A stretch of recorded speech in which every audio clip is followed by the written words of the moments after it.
Chapter 24, Water and Fire and the Forager's Path. The Gate Hums Beneath the Sand. Created by Red Cardinal Kitchen, the light of a living archive. Thank you for visiting. This is an audible story.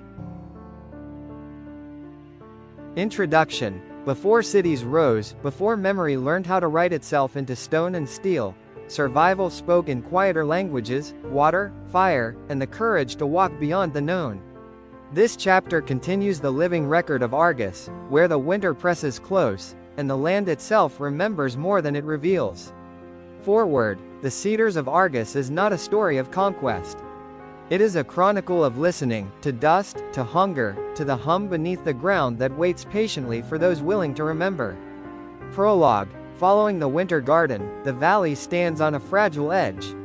Shelter has been claimed, but permanence has not. What lies beneath Argas stirs, and what lies beyond it must now be sought.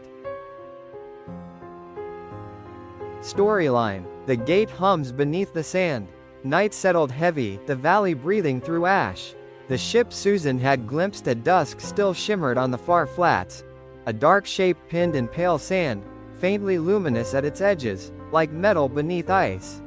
She told herself it was imagination, the mind's instinct to find pattern in ruin. Yet when she closed her eyes, she felt it again, not sound but pressure. A memory pressing upward from beneath the earth. She turned and found Jalen's kneeling near the spring.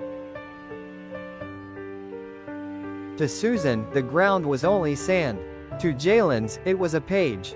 He drew with a charred stick, spirals, broken lines, circles nested within circles. They looked like writing on water. To him, they were numbers. He was measuring something only he could feel. The slow pulse answering each mark, the rhythm hinting at how to open what lay below. Dust, he said quietly, brushing one line aside. Everything is written in it. Even the gates. Susan knelt beside him. It feels alive. He nodded. It is. But it forgets faster than we do. The hum deepened, then faded into the wind. Somewhere beneath them, the vault listened.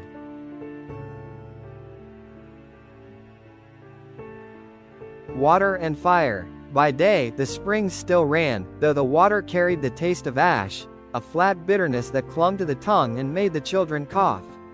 By the second dawn, thirst frightened them more than hunger. Nolan Reyes scavenged 3 dented buckets and built a filter on the flat rock near the spring mouth. Pebbles, river sand, charcoal from a burned barn.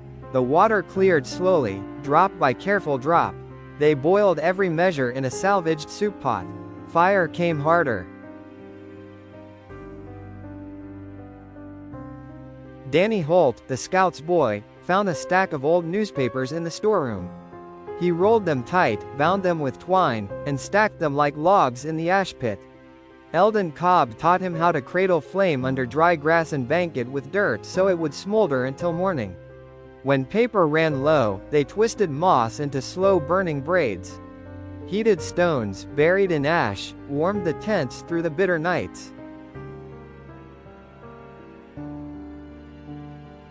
Cooking became ritual, fish roasted on sticks, bread baked in clay pans, roots wrapped in leaves beneath glowing coals. Cedar smoke and rising dough drifted through dusk, a fragile promise that life still answered effort. That night Susan whispered, "It feels like we've stepped into the first chapter of something." Jalen's watched sparks rise into the black. "We have," he said. "And if we guard this fire, it won't be the last."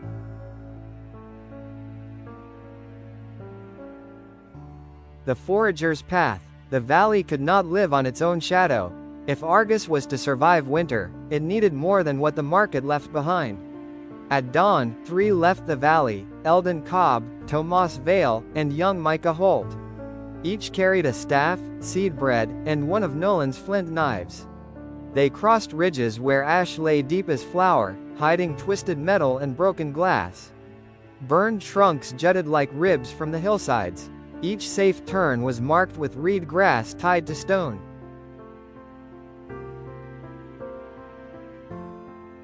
Beyond the ridge lay ruin.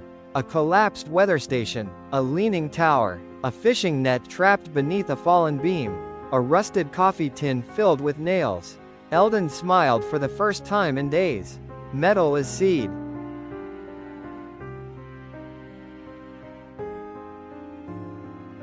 They returned at dusk to a silent valley. The nails passed hand to hand like relics. The net was mended and stretched for the shallows. No one spoke the truth aloud, but all understood it. Argas was alone. Jalen stood at the edge of firelight, dust clinging to his boots. If life remains anywhere, he said, it waits for us to remember how to find it.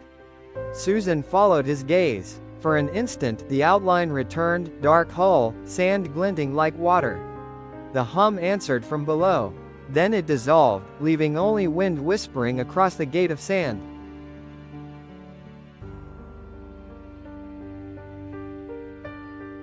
Afterward, survival is not a single act. It is repetition, the daily choosing of water, fire, and memory. Epilogue. What lies buried does not sleep forever. It waits. Benediction. May your fire be guarded. May your water run clear. May memory rise when it is needed most. Author's acknowledgement. This chapter exists because you listened. Your presence keeps the archive alive. Outro. Thank you for your time, your presence, and your willingness to listen. Until the next Audible video, may you always be happy, and may your days be filled with blessings.